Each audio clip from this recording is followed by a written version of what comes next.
Just when everyone in Milwaukee thought we were going to have a drama-free start to the season and Giannis Antetokounmpo will be staying long-term, Shams Charania drops this bombshell.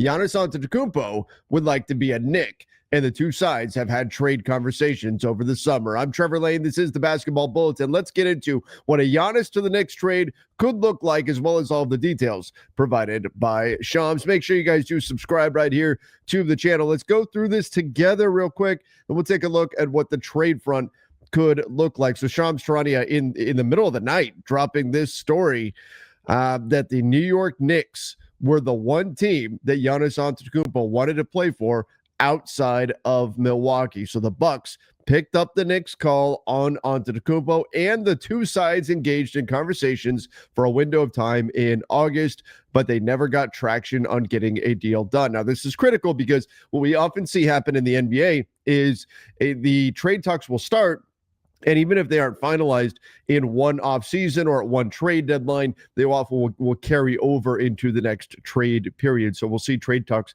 picked up again. So in other words, just because they didn't come to a deal in August, don't expect this to go away. This will be a topic of conversation here moving forward, particularly with what's about to come out here in this article. The Bucks insisted to the Knicks that they preferred not to move on to Antetokounmpo. No surprise there. Those in Milwaukee believe New York did not make a strong enough offer to continue discussing a trade, league sources said.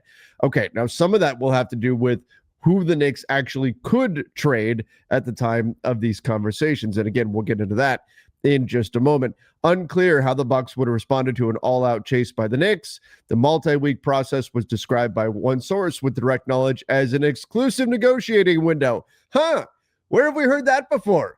That sounds very Luka trade-esque, doesn't it? The Lakers and the Mavs, they negotiated exclusively. It wasn't an open bidding war because they wanted to keep things quiet. The Mavs did. They didn't want to have all these different teams weighing in and all this stuff happening and swirling. And so it looks like the Milwaukee Bucks pursued a similar path. Besides that, Giannis apparently only wanted to go to the Knicks. But so this was an exclusive negotiating window. You have to wonder, though, was this the Knicks' chance? Was this their opportunity? Should they have gone all out, have gone all in on trying to get, if you're not going to go all in on Giannis, who are you going to go all in for, right? So should they have pursued it stronger to go try to get Giannis Antetokounmpo if they had this exclusive negotiating window? Because now the story is out, that may not change where Giannis wants to go, and that's certainly going to matter, especially when we get to next summer potentially. And I'm going to talk about why in just a minute. But should the Knicks have just gone all out? The Knicks, though, believe the Bucks were never serious about trading Antetokounmpo. So from the Knicks side, they're saying, why present our best offer when we think there's nothing we're going to say that's going to get you to pull the trigger right now? So this is potentially laying the foundation. That's the way the Knicks looked at it. But the Bucks side, they say they never went all out. They never really went after Giannis the way that we needed them to. So folks in New York will have to wonder, what if? Could Giannis Antetokounmpo already be a Knick? But from the Knicks side, they felt like the Bucks were never really serious about getting this done. So the Knicks have had an eye on Antetokounmpo for the past couple of years under Leon Rose. People in league circles have believed that Giannis would eventually want to be a Knick. If the Knicks know this, if the Knicks know that Giannis wants to be a Knick and doesn't want to be anywhere else, then maybe you don't have to push all of your chips. You're still going to have to push most of them into the center of the table, but maybe not all of them. Even with that knowledge, the Knicks made a series of moves independent of Giannis's potential desires to try to move the franchise closer to a title. They traded their treasure chest of draft picks to get Mikal Bridges from the Nets, said Julius Randle, Dante DiVincenzo, first rounder to the Wolves for Karl Anthony Towns, and then signed Bridges to a 4-year extension, which makes him ineligible to be traded until February. So the Mikal Bridges extension means he could not be put into a trade right now for Giannis Antetokounmpo. And the Knicks, of course, are making all of these moves independent of a potential Giannis trade. Why? Well, because who knows what's going to happen with Giannis. Is he going to still ask out? Is he going to push to go to the Knicks? Life moves on. You kind of have to continue moving forward and hope that in the moment where Giannis does ask out and say, I don't want to be a Milwaukee Buck anymore, please trade me to the Knicks, that in that moment, you still have the assets needed, whether that's players or picks, in order to go get something done. At the time, the Knicks pool of non-player assets is limited to just 1 first-round pick, 3 pick swaps, and 8 second rounders, which decimated their ability to contend for a tie or to offer an overwhelming offer to Milwaukee, all in an effort to contend for a title. So they didn't have 5-6 first-round picks to go offer for Giannis Antetokounmpo. But as I said, this situation is certainly not going away. So what will a potential future trade look like, especially if things don't go well for Milwaukee at the start of the season? I'm going to get to that right after this. Sleeper is the #1 fantasy sports app. It pays to know sports. Pick more or less on top players. Your first pick is on us, so start winning now. Play in Texas, Georgia, Minnesota, and 27 more states. Pick anytime across all sports, pregame or live. Over 10 million players are already on Sleeper. Make your picks count. Score up to 1,000 times your cash. Join today. Get up to $100 credit using code Bulletin. Call your shot on Sleeper. Download now. And Sleeper also has a free $20 entry right now. That's right. No deposit needed. Free $20 entry. Use the link in the description down below. Go check out Sleeper. All right, let's take a look at this. Because again, this is not going away. Giannis has publicly and privately expressed over the past few years that he wants to win a second championship, and that any failure to put the Bucks in a position to do so could lead to him looking elsewhere. He's made it very clear that he wants to win a championship. He wants to set a legacy for himself.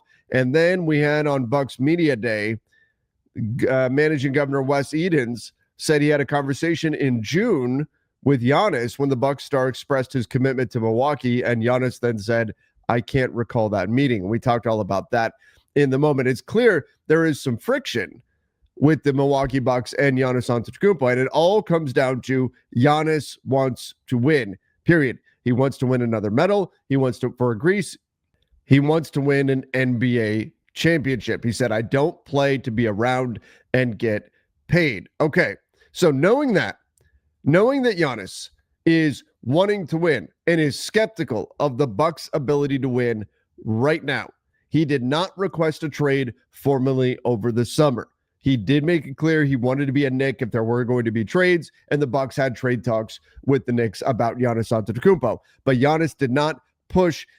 Shams mentions later in the article that it's believed that Giannis would have had to really push the issue, would have had to make the situation ugly in order to get something done last summer. However, that situation is going to change, and it's pretty clear that now the Bucks are under a lot of pressure. They have to win in the first quarter of the season, and if not, we could be talking Giannis Antetokounmpo trades in the middle of the season. As Shams notes, fast forward months from now, he'll be paying close attention to not only how the Bucks perform to start the season, but also to the landscape around the NBA. Giannis wants a path to win a championship. He's going to be looking for the best way to do that. So let's say that Giannis, the Bucks, they don't get off to the start that they want. And remember, they made a number of moves. They went and got Miles Turner. They waived and stretched Damian Lillard's salary. The article notes that the Bucks did that without consulting Giannis Antetokounmpo. Just as when they traded for Damian Lillard in the first place, they did it without consulting Giannis Antetokounmpo. So they made this big move. I mean, a shocking move that was only rivaled by the Phoenix Suns, waiving and stretching Bradley Beal. But you look at this, or buying out and stretching Bradley Beal, but waiving and stretching Damian Lillard. Look at this. Look at the dead money on the. I mean, this was done in an attempt to convince Giannis to stay long-term with the Bucks and to show how committed they are to winning with him. $22.5 million dead on their books for the next 5 seasons. That is rough. And you know what? That on one hand, that shows commitment, but if you're Giannis, you also got to look at that and go, man, that's going to inhibit our ability to put together a roster. That much money that we just can't access now, that's just gone. That's tough.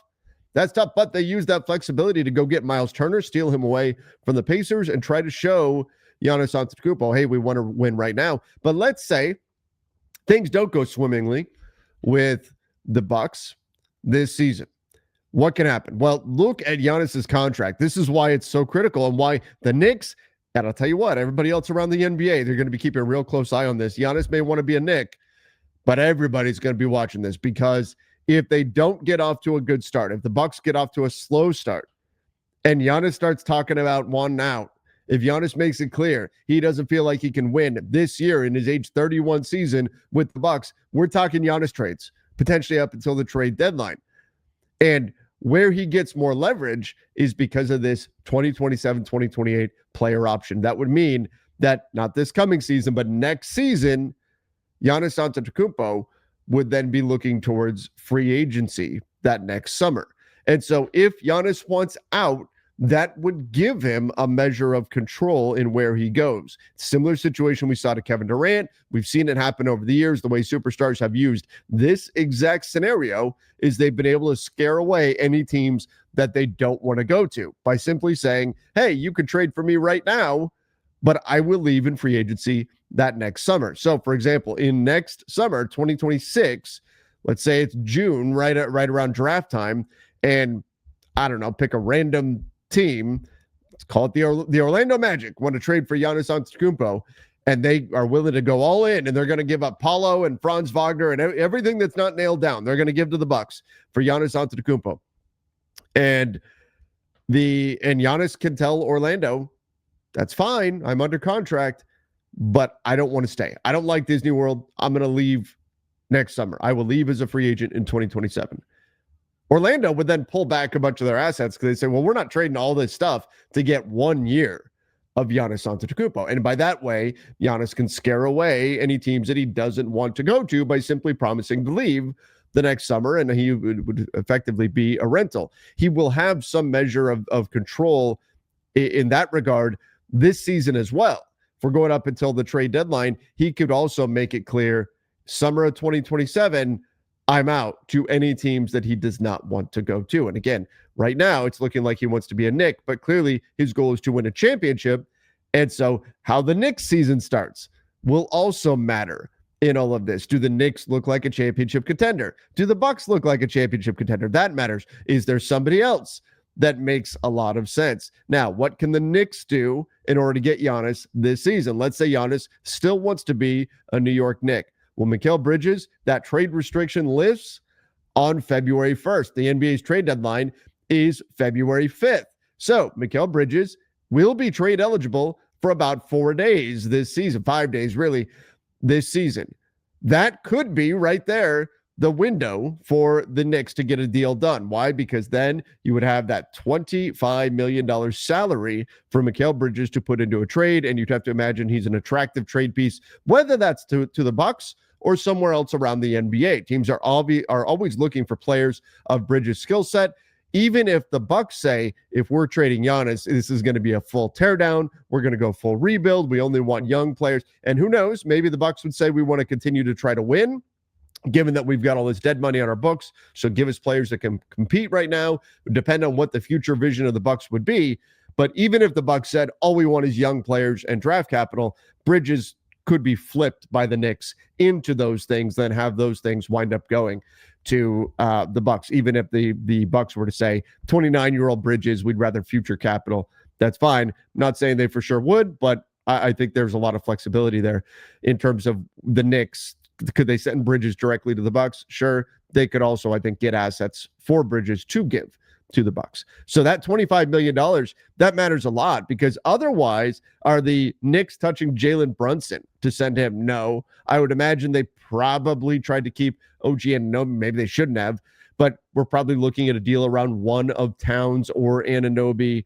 Then you've got, is that a Josh Hart? Is it a Mitch Robinson? Someone like that that could be in a trade. And then you only had one first-round pick to potentially send. You could see where the Knicks deal, particularly if Bridges at that $25 million mark is not available, that deal gets pretty tough to provide some kind of value to the Bucks, at least real value in terms of Giannis, which, by the way, the Bucks should be able to ask for the world in exchange for Giannis Antetokounmpo. But is a deal around that, knowing that Brunson's going to be off limits, Anunoby, even Anunoby and Towns, is that enough to entice the Bucks to go for that?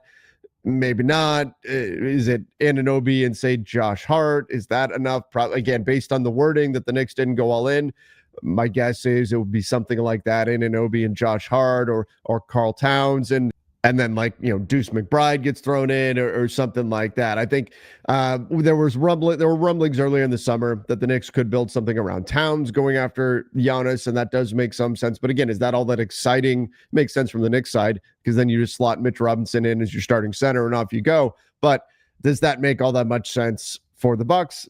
Probably not, to go from a team built around Giannis to go to a team built around Cat. From the draft pick side of things, yeah, I mean, the Knicks draft picks are very encumbered. You can see they do have a first-round pick coming in from Washington, but it's also protected 1 through 8, so who knows exactly when that will convey. Instead, would convey a 2026 second-round pick and a 2027 second. So that's probably that first-round pick from the Wizards, probably really going to be a couple of second-rounders. And then we look at the Knicks' own first-round draft capital. 2027 first is gone. That's the Mikal Bridges trade. 2028 first. You've got a pick swap scenario there. That's, again, Bridges. You have the 2029 first is gone. 2030 is not gone, but 2031 is. So you can't trade 2030. You can't trade 2026 because 2027 is already gone. So pretty tough to find a tradable pick here for the Knicks that is going to be attractive for the Bucks. And that's where, if the Bucks really want future draft capital, New York isn't really a team that can provide that at the moment, and it may require the Knicks to get creative and ship out some pieces to get the kind of draft assets that the Bucks want. But should they? Well, yes. I mean, this is Giannis Antetokounmpo. This is an all-time great, a superstar in the NBA. This is the kind of guy that you need to push the chips in for, go all in, push him to the center of the table, and go get it done. So if the Bucks get off to a slow start and the Knicks get off to a strong start, keep an eye on this situation. We certainly will here at the channel. But the Knicks can stack up some interesting players. What if you were to do something around Towns and Anunoby, and the Knicks take back something? I'm not saying the Knicks would definitely want to do this, but the Knicks take back Giannis and Kyle Kuzma and another salary. And Kuzma, I don't know if he's a positive value right now around the NBA. What if you're able to do something along those lines? Would the Bucks have interest in that? Do the Bucks, if they trade Giannis, even want to be in a win now situation, which would they would be in if they were getting Cat and OG, or would you get a third team involved, try to get assets for the future for the Bucks? What would that look like? What would that mean for the future of Miles Turner? All of these questions still very much up in the air. But the Knicks, bottom line, they've got some interesting players they can put in a trade if they want to get draft capital. If that's what the Bucks are looking to get out of the situation, we're probably talking about looping in a third team, maybe a fourth team. This could expand to be a very big deal. But again, sounds like a lot is riding on the beginning of the season here, the first quarter of the season for the Bucks, the first quarter of the season for the Knicks. And if the Bucks do not look like legit title contenders, and I have them as in a tier below the legit contenders in the Eastern Conference. If that's the way it looks for the Milwaukee Bucks, Giannis Antetokounmpo may very well say, I want out. And by the way, in case you're wondering, the Knicks and Bucks do play each other. The fourth game of the season for the Bucks, October 28th. Have a feeling there's going to be a little bit of a subplot. I kind of wish it was in New York. That would be even more fun. When do they play the Knicks in New York? There it is, Friday, November 28th. Who knows what things could look like at that point between the Bucks and the Knicks in New York. Really curious what that Madison Square Garden crowd is, what the reaction to Giannis is going to be, knowing that, again, from this report, he wants to be a Knick. When we look at the beginning of the season for the Bucks, is it difficult? Well, they start the year off against Washington, so not so much. Then Toronto, but then Cleveland, New York, Golden State. Okay, so some more difficult opponents. Nice being in the Eastern Conference. There's a lot of winnable games in here for sure. Chicago, Toronto, some tougher ones, Houston, Dallas, but 2 games in a row against Charlotte. Man, that's nice. So are the Bucks going to get off to a bad start? I would guess no, at least as long as they fatten up on some of these easier opponents, these easier Eastern Conference opponents that they're going to have, they should be okay. But man, like Toronto looks scrappy at least the other day or yesterday when they played the Denver Nuggets in preseason.